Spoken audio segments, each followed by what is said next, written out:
Few movies manage to capture the raw intensity of human survival while immersing you in the breathtaking visuals of a long lost world. Apocalypto does exactly that. It's a cinematic masterpiece, a visceral thrill ride packed with action and stunning imagery, set in a time shrouded in mystery. Unlike anything Hollywood has ever dared to tackle, this movie shines a spotlight on the ancient civilizations of the Americas right before the Spanish invasion, a topic that has been all but ignored in mainstream media. And let's be real, when it comes to awe-inspiring civilizations, Egypt, make room, because the Maya were every bit as incredible, if not more so. If you haven't seen Apocalypto, you've missed the cinematic rebirth of a history long buried, and not just beneath the thick jungles of Central America, but also a thicket of men who wish to keep it hidden. This movie pulls back that curtain on a civilization so grand and so enigmatic, it's almost hard to believe it once existed. And yet, here it is, coming alive in vivid, gut-punching detail. But here's the question. Is Apocalypto telling the whole truth and nothing but the truth? Today on Hidden in the Real, we're pulling back that curtain even further and tearing through the forest of secrecy that's kept the true story of the Maya from reaching the light of the sun.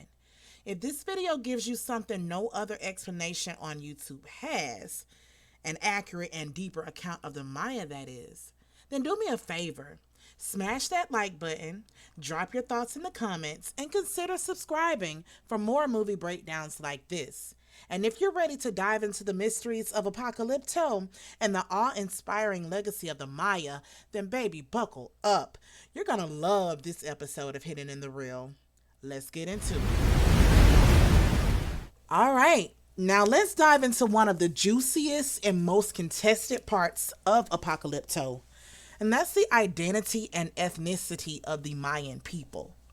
Mel Gibson may have brought their world to life with lush visuals, but when it comes to accurately portraying the people themselves, let's just say some facts were sacrificed Hollywood style. The actors in Apocalypto were predominantly from a modern day mestizo population, people of mixed indigenous, Asian, and European ancestry. Today, everybody calls them Maya, and they're globally accepted as the Mayan people. And I'm sure, most of them have Mayan blood, but this channel is about revealing the truth. So I have to tell you, they're not the same as the original people of the Yucatan. There, I said it. Woosah. You good over there? Good. Back to it. The ancient Maya, who thrived thousands of years ago, were a very different people in both appearance and lineage than the ones that you see in this movie. Let's break it down. Ancient depictions, whether in carvings, murals, or statues, show individuals with broad noses, full lips, and other phenotypic features that align more closely with Melanesian or African populations than the mestizo actors we see in this film. This isn't just art, it's anthropology. For example, sickle cell anemia, commonly associated with people of African American descent, was present among the ancient Maya. And craniological studies show skull shapes that deviate significantly from the Mongol descendant groups inhabiting the region today. But here's where it gets even more fascinating. Some scholars and antiquarians, like James Churchwood and Augustus Leplongeon, have introduced a tantalizing theory about a lost underwater civilization called Mu. According to their writings, Mu was a once great Pacific civilization that met its tragic end in a cataclysmic event, sinking beneath the waves of the Pacific and leaving its survivors to scatter across the globe. Some are believed to have journeyed east, settling in ancient America, while others went west, populating parts of South Asia. And as wild as it sounds, modern science has brought a few intriguing data points to the table. Recent genetic and anthropological studies have uncovered evidence that the oldest skeletal remains found in Central America bear striking similarities to Melanesian and Australasian peoples. Two of the most compelling examples come from skeletons of Lucia, discovered in the Yucatan, and Naya, who was found in the underwater caves of Hoyo Negro in the Yucatan Peninsula near Quintana Roo. The cranial morphology of these ancient remains doesn't match that of modern Native Americans, whose ancestry is more closely tied to the later Siberian migrations over the Bering Strait.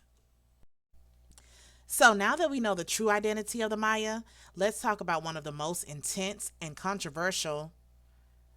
For some reason, that word keeps coming up. Anyway, controversial elements of Apocalypto: sacrifice. If you've seen the movie, then you already know Mel Gibson went all in on the blood and gore. Hearts getting ripped out, heads rolling down temple steps, terrified captives covered in blue paint. It's brutal, it's cinematic, and absolutely terrifying. But is it accurate? Well, yes and no. The film isn't exactly lying about human sacrifice, but let's say it does dial things up to about 100. Sacrifice was absolutely a major part of ancient Mesoamerican culture, and yes, the Maya engaged in it. But here's the thing: ritual sacrifice wasn't an everyday bloodbath, nor was it the only way that the Maya honored their gods. So, who was being sacrificed? The idea that every Mayan city was constantly butchering people left and right is one of those Hollywood exaggerations. Sacrifice was real, but it was typically performed by the nobility. And in many cases, they weren't killing others, but they were sacrificing themselves. Yes, Mayan kings, priests, high ranking elites often engaged in bloodletting rituals. They would pierce their tongues or ears or even their genitals, y'all, to offer their own sacred blood to the gods. Talk about dedication. Now, when it comes to human sacrifices, those weren't just random killings. The Maya primarily sacrificed war captives, especially from rival tribes or enemies who were considered outsiders. Hint, hint, Mongolians. In the movie, the war captives are painted with Maya blue, a sacred pigment made from indigo and clay, which symbolized rain and water. These sacrifices were often part of ceremonies dedicated to Shak Mu, the rain god, especially during times of drought when the people were desperate for rain to save their crops. Now, if you're watching Apocalypto and thinking, dang, the Maya was kind of ruthless, hold up. The Aztecs were the real MVPs of mass human sacrifice. By the time the Mongolian Mixteca invasions had mixed with the native populations, the Aztecs had taken sacrifice to a whole nother level the Maya never did. The Aztec capital, Tenochtitlan, had temples where thousands of people were sacrificed in one single event. Some accounts, like those from Spanish conquistadors, though they may have their own biases, claim that as many as 80,000 people were sacrificed in just 4 days for the Temple Mayor dedication. That's an industrial scale operation type sacrifice. And this is where Mel Gibson pulls a classic Hollywood move. He merges different cultures into one cinematic spectacle. A lot of what we see in Apocalypto is actually more Aztec than it is Maya. But hey, it does make for one hell of an action movie, right? So, what was the most common Mayan offering? Despite all the heart ripping drama, the most common Mayan sacrifices weren't humans at all. Animals, fruits, and flowers were the go to offerings for most ceremonies. The blood of a jaguar or bird was often seen as sacred, and flowers like marigolds were used in ritual offerings. Even copal incense, which is a type of tree resin, was burned as a symbolic gift to the gods. So, while Apocalypto gives us an exaggerated, adrenaline fueled version of Mayan sacrifice, the reality is a bit more nuanced and understated. Yes, sacrifices happen. Yes, they could be gruesome. But no, the Maya weren't a bunch of crazed mass murderers slaying hundreds on the daily. If anything, they were deeply spiritual people who sacrificed as an essential part of maintaining cosmic balance. And just wait until we get into how the Mayan priests knew how to predict solar eclipses to manipulate people into thinking the gods were responding to their rituals. We'll get to that real soon. Let's talk about something Apocalypto got right: the gods of the Maya. The film introduces us to some key deities of this ancient civilization, figures that shape their beliefs, their rituals, and ultimately their way of life. First up, Xibalba, the underworld. This isn't just a place, it's a god, a force, a destination. When bodies are sacrificed, they're not just being discarded, they're being given to Xibalba, a passage into the afterlife ruled by the lords of death. And trust me, the Maya's vision of the afterlife wasn't all sunshine and golden gates. You didn't just waltz into paradise, you had to fight your way through rivers of scorpions and houses filled with razor sharp blades. A real nightmare type scenario. And we must acknowledge another powerful deity in the Maya pantheon, Ishel, the goddess of fertility, childbirth, and healing. In Apocalypto, we see a heartbreaking moment when one of the captive mothers, knowing her fate is sealed, desperately prays to Ishel, pleading for mercy upon the orphan children left behind. This moment is deeply significant, as Ishel was often called upon by women in times of despair and transition, whether for safe childbirth, protection, or guidance through the unknown. She represents the nurturing, yet sometimes destructive, forces of nature, much like the cycles of creation and renewal that shaped Maya cosmology. Then there's Ishtab, the goddess of the scaffold, patron of the hanged, and believe it or not, considered a merciful deity. When blunted, asked about his wife, who had been brutally taken by some of the soldiers, he alludes to the goddess of the scaffold having no mercy for those who would rather be violated than end their life. In Maya culture, those who died by suicide, particularly women escaping violation or dishonor, were granted direct passage to paradise. No underworld trials, no torment. A pretty dark but strangely comforting notion. And we cannot forget Shak Mul, the god of rain. The Maya didn't just sacrifice for the thrill of it. Blood was a currency, and Shakmul was often the one collecting. When the land was dry and crops were dying, sacrifices, sometimes painted in that famous Maya blue, were meant to persuade him to open the skies. No rain, no food. No food, no civilization. Simple math, just with much higher stakes. And then there's the big one: the deity whose name echoes across not only Mesoamerican cultures, but the whole world. Kukulkan, the feathered serpent, known as Quetzalcoatl to the Aztecs. He's the sun god, the life giver, the divine force that decides if the world thrives or crumbles. In Apocalypto, It's his name being invoked when the high priest performs the heart wrenching sacrifices. And when the skies suddenly darken, bringing an eclipse that halts the ceremony, that's not just a lucky break for Jaguar Paul. No, that's Kukulkan Khan flexing his celestial muscles and showing our friend mercy.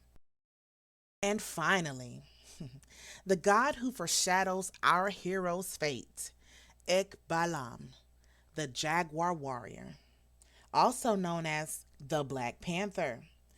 This isn't just an animal spirit, he's a force of destruction, a symbol of strength, the one who crushes his enemies with a single lethal blow. Jaguar Paul carries his name, and before the story is over, he's going to embody that power in full. But we'll get to that later. So, the Maya, like so many other civilizations, were deeply spiritual, believing their gods weren't just distant figures, but active forces shaping their world. Scholars call it pantheistic, where nature itself is divine. The rain, the sun, life itself, it all had meaning, all had a will of its own. And just as Christianity explains the mysteries of existence for millions today, these gods gave the Maya their understanding of the universe, their purpose, their reason to fight, to pray, and yes, to sacrifice. The cosmology of the Maya isn't just some local belief system tucked away in the rainforest of Mesoamerica. It's a primordial understanding of the universe that echoes across the world's religions. In fact, it's more than just similar, it's the eldest sister, the blueprint from which so many spiritual systems drew their foundation. And why is that? Because America is the true old world, the first cradle of civilization, the navel of the universe, where man took his first steps, where nature nurtured us, fed us, and made us strong. The Maya understood something profound. Before gods had names, before temples were raised, before rituals were etched into stone, there was only the raw force of nature itself. They didn't just worship the elements, they saw themselves reflected in them. Over time, that deep reverence for nature led to personification, giving names and stories to the forces that govern life. The sun wasn't just a ball of fire in the sky, it was Kenesha Wow, the life bringer. The rains weren't just water falling from above, they were Shakmu's gift, his tears of mercy. This isn't so different from what we see in other ancient spiritual traditions. The Egyptian Netaru, the Hindu pantheon, even elements of Abrahamic religions all find their roots in these same fundamental ideas. The sky as the great father, the earth as the nurturing mother, the waters as the givers of life. So when we look at the cosmology in Apocalypto, we're not just seeing a Maya worldview, we're witnessing a belief system that predates, perhaps even influenced, the spiritual frameworks that would later dominate the world. This is the lost wisdom of the ancients, hidden in plain sight, wrapped in myth and symbol, waiting for us to remember. The world's most beloved deity, whom many believe was a man who lived 2,000 years ago, was in reality a personification of the sun in ancient American cosmology. Central to this belief system is an ancient Maya tradition, one that views the center of the universe as a sacred and powerful axis that binds the heavens, earth, and the underworld, the sacred Ceiba tree. What's truly remarkable is how the mythology surrounding this tree has been passed down through various cultures. It's a prime example of how the Maya, like so many other ancient civilizations, expressed the connection between humanity, the divine, and nature. The Maya weren't just talking about gods and the cosmos for fun. They were looking at the world and they saw a reflection of their own existence. This wasn't just faith, It was a cosmic truth, one that served to explain the mysteries of life, death, and what lay beyond. So, in Apocalypto, when the ceiba tree is referenced, it's not just a fleeting detail. It's a nod to a deep rooted ancient worldview that connects the Maya and, by extension, all ancient civilizations through this shared understanding of the cosmos. And when you really start to think about it, that's what's so powerful about the movie. It's not just about one culture, it's about humanity at its core, trying to understand its place in the universe. Prophecy is woven into the very fabric of Maya and Aztec culture, but its roots stretch even further back to the primordial civilization of North America, the Mound Builders. These ancient star watchers spent thousands of years mapping celestial movements, unlocking the ability to foresee great shifts in the world. Like Tecumseh, who prophesied the North Madrid earthquake that was so violent it created Lake Reelfoot and caused the Mississippi to run backward. The Maya prophesied the ends of all the ages of the world as far back as 72 octillion years. In Apocalypto, we witness this deep seated belief in prophecy through the eerie, smallpox ridden little girl. Her chilling words don't just foreshadow Jaguar Paw's eventual triumph over his pursuers, they whisper of something much larger. She signals the coming collapse of Maya civilization, an unavoidable fate written in the heavens. But here's a twist. Whether it was the Mongol hordes that first swept through the land or the Spanish conquerors who arrived centuries later, the prophecy of destruction remained the same. The Maya, once great astronomers and architects of time itself, could see the end coming long before it arrived. This moment in the film is more than just an ominous plot device. It's a nod to the long held tradition of celestial prophecy, one that transcends borders and centuries, warning of the tides of history before they crashed upon the shore. Now, this is one of my favorite parts to break down, and that's the hairstyles used in the film. The costume designer drew inspiration from a few Maya artifacts to create the elaborate hairdos of the noble class, which on the surface might seem like just another creative choice for historical flair. But here's where things get real interesting. Whether intentional or not, these hairstyles ended up looking very familiar because they resemble distinctly black hairstyles. I mean, it's almost comical. What was meant to be an innocuous design decision turned into a not so subtle revelation. The film, without even meaning to, visually confirmed something that's been a giant pink elephant in the writer's room. These people were black. Now, if you spent any time actually studying Maya artifacts and paintings, like I have, you'll notice a recurring theme. The dominant hairstyle depicted is what we know today as dreadlocks. Yes, dreadlocks. Thick, rope strands of hair. A style deeply rooted in the Black American culture. And here's the thing. Black hairstyles are in a league of their own. If you've ever seen a black hair show, you know exactly what I'm talking about. The intricate styles, the sculptural designs, the gravity defying looks. It's a level of artistry that's unique to this particular hair type. And why? Because the hair texture of tightly coiled, kinky, or curly hair allows for an incredible range of styles without the need for excessive manipulation or styling products.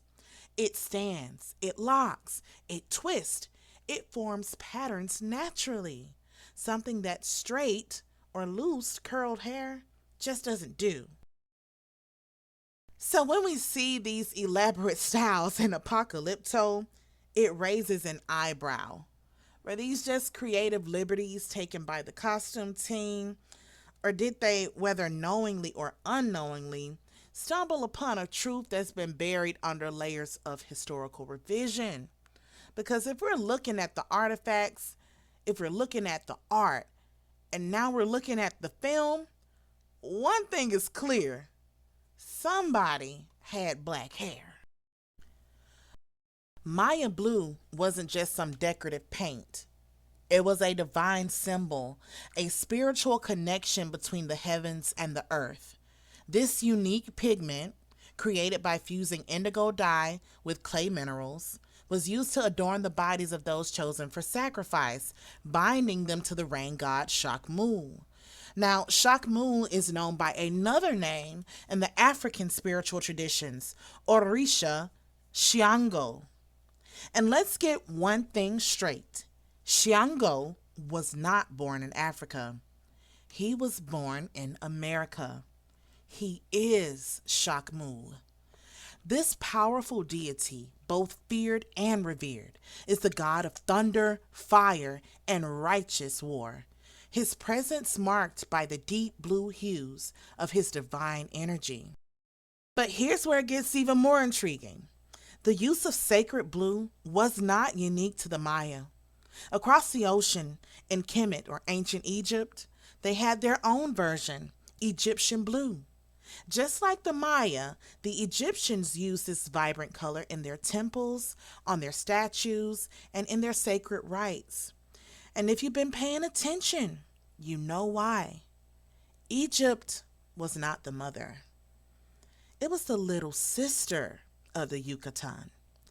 The traditions, the knowledge, and even the spiritual symbolisms all flowed from America to Egypt, not the other way around. And this sacred blue didn't just fade into history. Even today, the echoes of Maya blue live on in the traditions of the Haint blue of the people of Haiti and the Georgia Sea Islands. They paint their doors, window frames, and porches in this mystical blue to ward off evil spirits, entities they call lugawus, or what some might recognize as the Sokeans, the fireball witches of Caribbean folklore. This is no coincidence.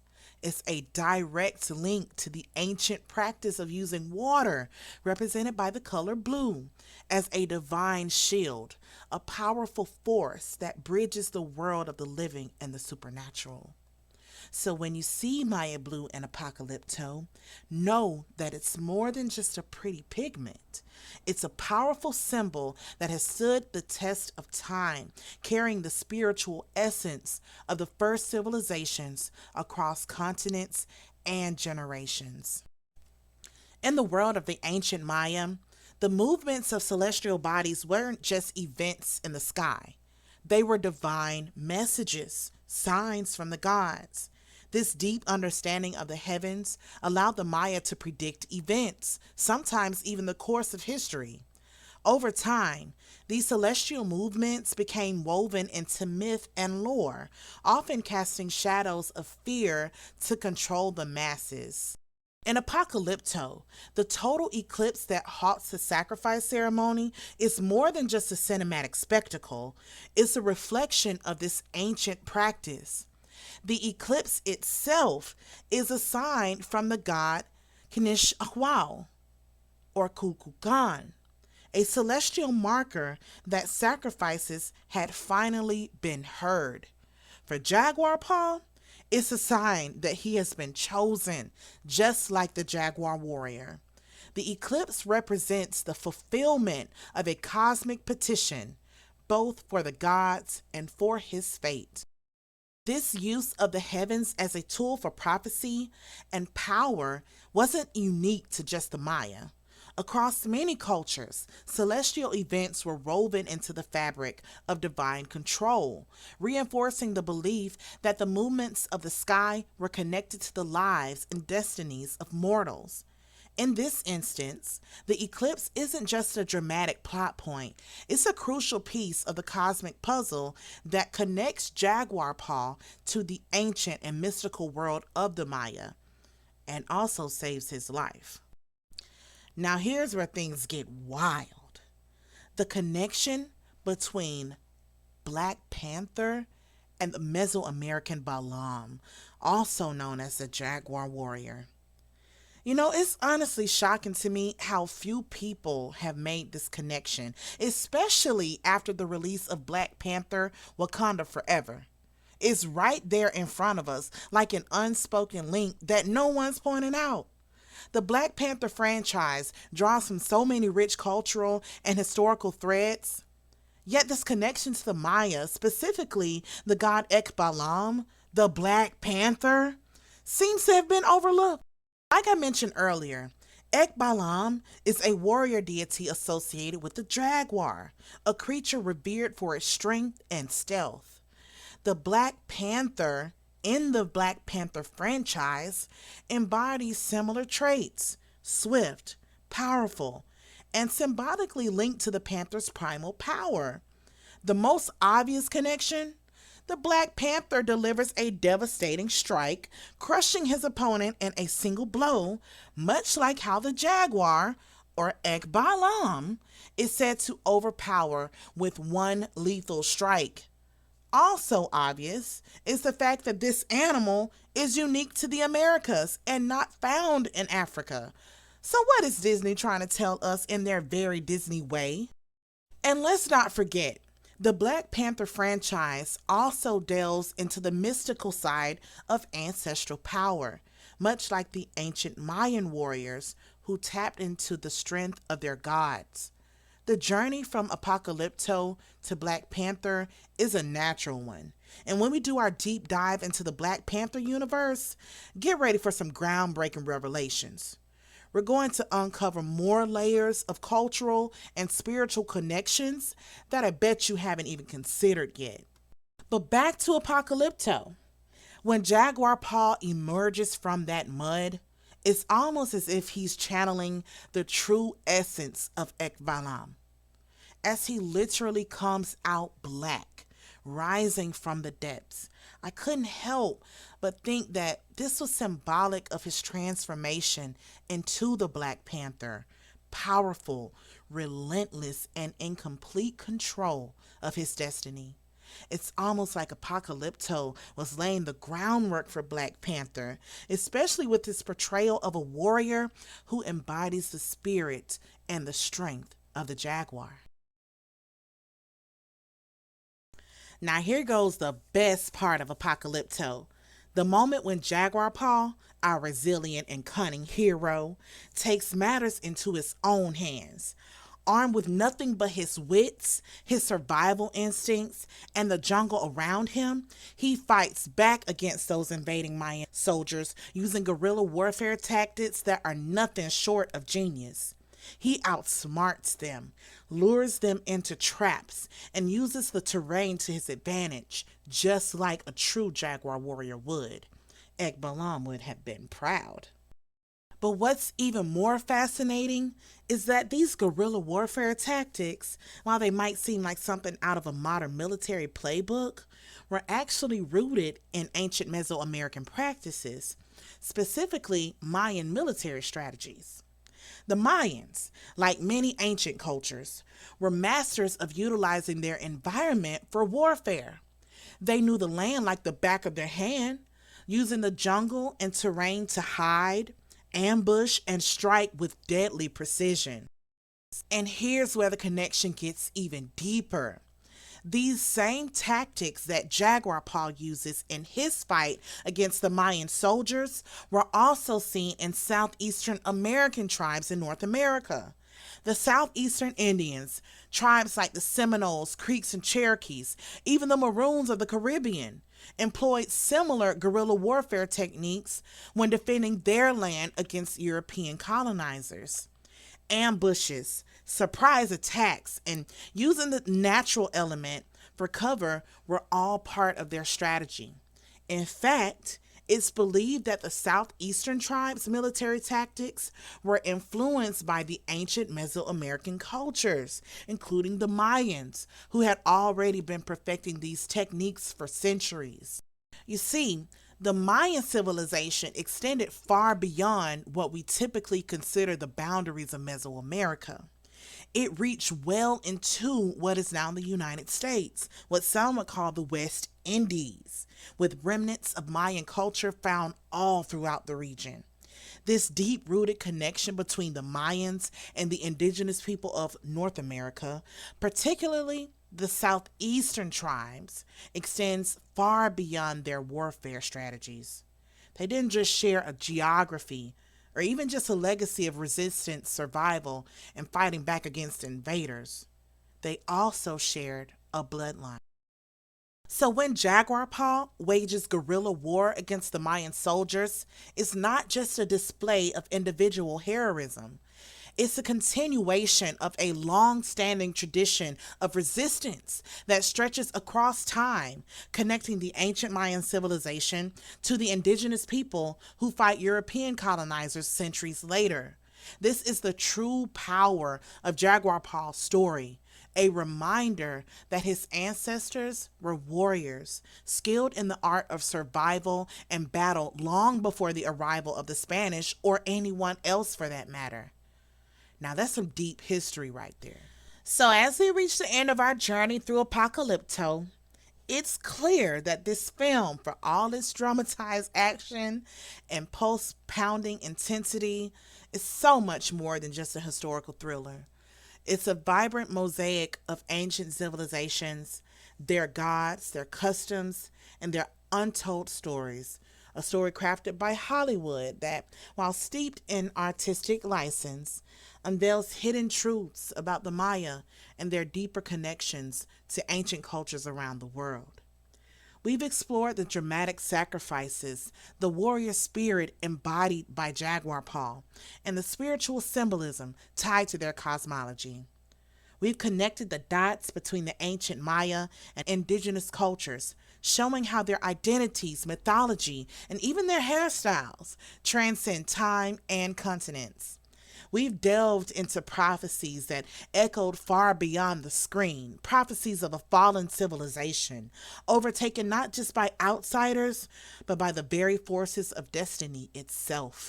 What Apocalypto may not have fully conveyed is the importance of understanding these people, not as a relic of the past, but as the true ancestors of the vibrant cultures still existing in the Americas today. From their warrior tactics to their mystical beliefs and pantheistic worldviews, we see echoes of these traditions alive today in everything from modern spirituality to the struggles of indigenous communities fighting to retain their heritage. And perhaps the most profound truth this film leaves us with is that the Maya were not just victims of history. They were visionaries who mapped the stars, knew the language of the heavens, and left behind a legacy that continues to shape the world's spiritual and cultural landscapes. So, as we close this chapter, remember that the truth, much like the civilization itself, lies just beneath the surface, waiting for us to peel back the layers, dig deeper, and embrace a past that is much more to teach us than we ever imagined. Because the real history, the one hidden in the real, is much more incredible than any film could ever capture. So there you have it, folks. We've peeled back the layers of Apocalypto and uncovered some hidden truths about the Maya, their culture, and how this movie, for all its grandeur, is a tapestry of both history and mythology. If you enjoyed this deep dive and want more content that challenges the status quo, be sure to hit that like button, drop your thoughts in the comments below, and don't forget to subscribe to Hidden in the Real for more mind-blowing movie breakdowns. And hey, share this video with someone who loves a good history mystery. It's about time we start talking about these untold stories. But until next time, folks, keep questioning, keep learning, and I'll see you in the next one. Peace.